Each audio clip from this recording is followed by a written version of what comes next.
So I'm not entirely check 1 2. So I'm not entirely sure what this area is called. I'm gonna just refer to it as the Manchester River Trail.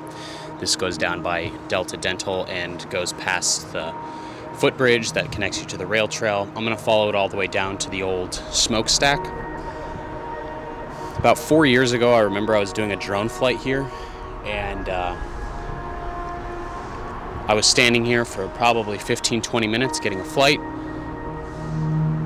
I turn around at the end of my flight, and behind me the entire time was a homeless person having explosive diarrhea that for whatever reason I didn't hear, and it scared me, and he was making just complete eye contact with me the whole time.